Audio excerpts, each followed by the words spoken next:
Olá, tudo bem com vocês? Sejam bem-vindos a mais uma aula do canal Educação Conectada.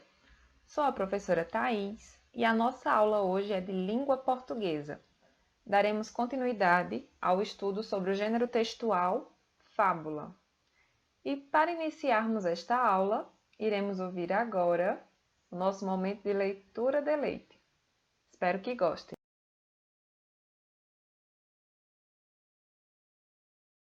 A história de hoje é uma fábula que tem como título A Raposa e a Cegonha. É de autoria de La Fontaine, tradução de Milton Amado e Eugênio Amado. A comadre Raposa, apesar de mesquinha, tinha lá seus momentos de delicadeza. Num dos tais, convidou a cegonha vizinha a partilhar da sua mesa. Constava a refeição de um caldo muito ralo, servido em prato raso. Não pôde prová-lo a cegonha por causa do bico comprido. A raposa, em segundos, havia lambido todo o caldo. Querendo desforrar-se da raposa, a comadre um dia a convidou para um jantar. Ela aceitou, com deleite do qual não se faz disfarce. Na hora marcada, chegou à casa da anfitriã. Esta, com capricho afã, pedindo desculpas pelo transtorno, solicitou ajuda para tirar do forno a carne cujo cheiro enchia o ar. A raposa gulosa espiou o cozido. Era carne moída e a fome a apertar. Eis que a cegonha vira, num vaso comprido, de gargalo fino à beça, todo o conteúdo da travessa. O bico de um entrava facilmente, mas o focinho da outra era bem diferente. Assim, rabo entre as pernas a correr, foi-se a raposa. Espertalhão atente, quem hoje planta, amanhã vai colher. Gostaram da história? Então hoje nós iremos revisar o gênero textual fábula e vamos iniciar relembrando as principais características deste gênero. Vamos lá? Então, no gênero textual fábula, geralmente os personagens são animais que se comportam como pessoas. As fábulas são narrativas curtas e trazem uma lição de moral no final, trazem um ensinamento.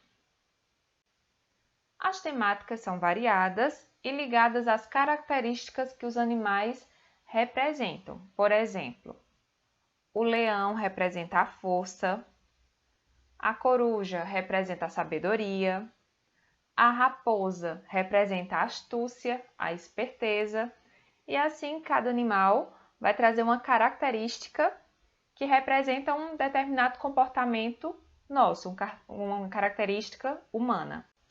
O gênero textual fábula também possui uma estrutura própria. Como é uma narrativa, ela vai conter o começo, meio e fim. Como vimos na aula anterior, na outra aula, o começo é onde há a apresentação das personagens e a situação. O meio é o desenvolvimento do enredo, onde há interação entre os personagens. E o fim é o desfecho da situação e dos personagens, como as coisas se encerram e a história termina. E no caso das fábulas, o final é surpreendente e sempre nos traz uma lição de moral.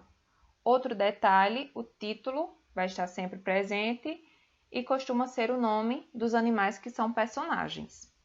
Agora nós vamos ouvir e prestar atenção ao conto de uma outra fábula. E a fábula tem como título O Corvo e a Raposa, de Esopo, tradução de Antônio Carlos Viana.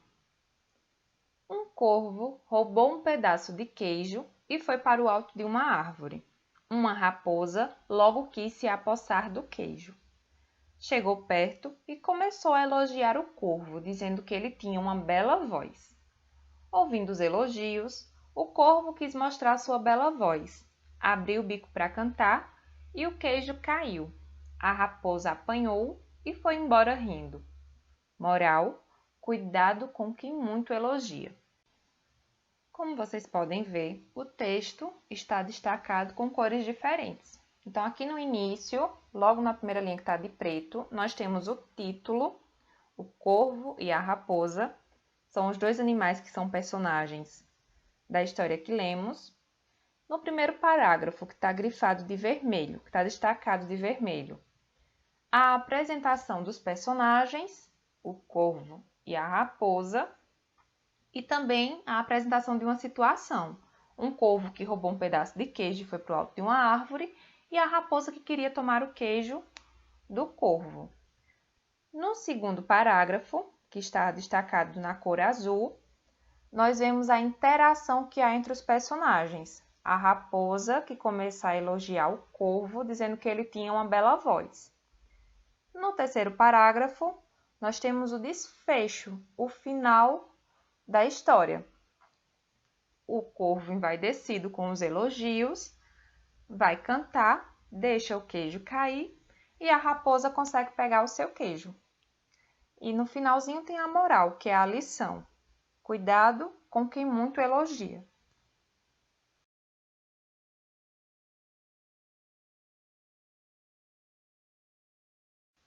E dando continuidade à nossa aula, hoje iremos estudar também sobre separação de sílabas.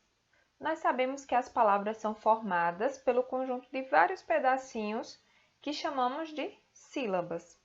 Relembrando outra aula, nós vimos que as palavras podem ser formadas por uma sílaba, como a palavra pá, com duas sílabas, como a palavra casa, três sílabas, como a palavra macaco, quatro sílabas ou mais, como a palavra telefone. E vimos que essas palavras elas podem ser classificadas de acordo com a quantidade de sílabas. Então, as palavras que têm uma sílaba são chamadas de monossílabas, com duas sílabas, dissílabas, com três, trissílabas, e com quatro sílabas ou mais, nós classificamos elas como polissílabas.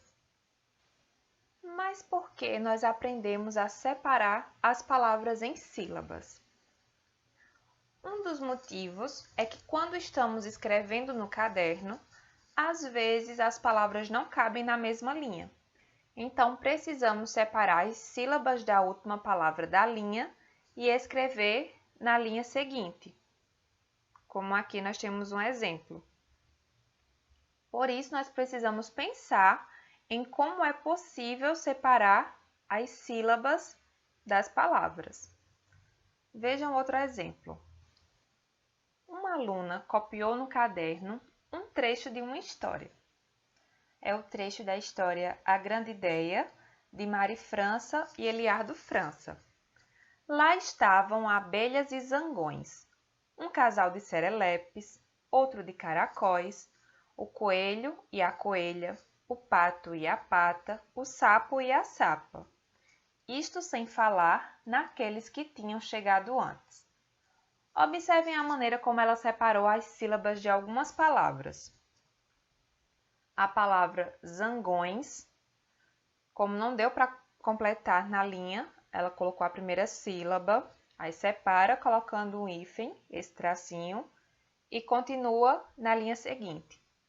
Outra palavra que ela precisou separar foi a palavra outro. E a outra palavra, sapo. Perceberam como foi feita a separação das sílabas? Então, agora, nós iremos separar as sílabas dessas palavras que foram retiradas da fábula que nós lemos hoje.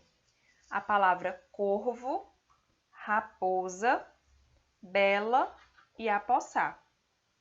Como é que nós separamos a palavra corvo?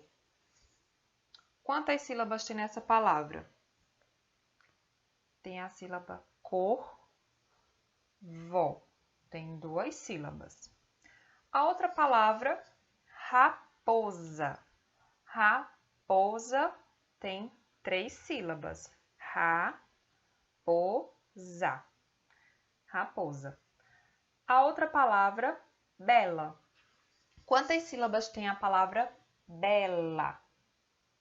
Tem 2 sílabas. Muito bem. E por último, a palavra apossar. Apossar. Como é que a gente vai separar essa palavra? Tem o pedacinho a, o pedacinho pós e o pedacinho sar. E uma dica: quando há os encontros das letrinhas SS, RR, RV, como lá na palavra corvo, elas não ficam juntas. Cada letra ficará em uma sílaba. Aqui nós temos a palavra carro, passado, amarrado. Aqui nós temos o encontro de consoantes.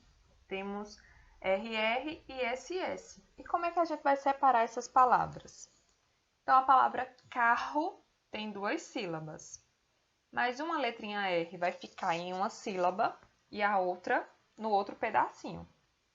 Carro. A gente não pode deixar as duas letras R's juntas quando for separar, certo? Na palavrinha passado, do mesmo jeito. Passado.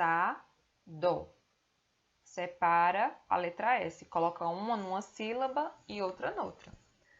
E assim também na palavra amarrado. Então, amarrado. Sempre que tiver duas consoantes juntas, como o RR e o SS, quando a gente for separar as sílabas, uma letra fica num pedacinho, separa e deixa a outra no outro pedacinho, certo? E vamos finalizando mais uma aula. Agora a hora da atividade. Prestem bastante atenção às explicações que o seu professor ou a sua professora fará no grupo da sua turma. Uma boa atividade e até a próxima aula.